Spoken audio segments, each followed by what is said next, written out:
সেদিন গাইজ পুজো টুজো দেওয়া হয়ে যাওয়ার পরে আমরা চলে এসেছিলাম একটু ধাবাতে চা খাওয়ার জন্য। তো খিদে পেয়ে গেছিলো যেহেতু, তাই দেখো এখানে সন্ধ্যে হয়ে গেছিলো, তাই একটু চা খেয়ে নিচ্ছিলাম। আর বাইরে বৃষ্টি পড়ছিলো, তো বাইরে বৃষ্টি পড়লে আর চা খেতে তো ভালোই লাগবে, তাই না? খারাপ লাগবে না। তো এখানে আমরা খাচ্ছিলাম চা, আর ওইদিকে খাচ্ছিলো তো আমাদের মনা পকোড়া আর দিশান পকোড়া। দিশানের হাতে একটা পকোড়া দিয়েছে, ওকে দেখো খাচ্ছে আর এখানে ফোন দেখছে। হ্যাঁ, আর এখানে দেখো আমি খেয়ে নিলাম আর আমার দিদিকেও একটু খাইয়ে দিলাম। তো যাই হোক, এখানে দিদিকে বলছিলাম দেখ দিদি তুই একটু খেয়ে দেখ এটা কেমন ছিল। পকোড়াটা গাছ একদমই ভালো ছিল না, কীরকম একটা টক টক ছিল। আমার মনে হয় ভিনিগার বেশি পড়ে গেছিলো, নাকি অনেক দিনের মাংস বলে ভিনিগার বেশি দিয়েছে জানি না।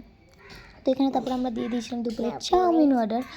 তো আমি আর তোমাদের দাদাভাই একটা খেয়েছি, আর দিদি আর জামাইবাবু একটা খেয়েছে। যেহেতু সন্ধে ছিল, বেশি খিদে পাওয়ারও কথা না, তো নর্মালি আমরা খাওয়া দাওয়া করেছি। তো চলো এখানে খাওয়া দাওয়া করছি, এখানে দেখো দিশান খাওয়া দাওয়া করছি আর ফোন দেখছি। চলো টাটা।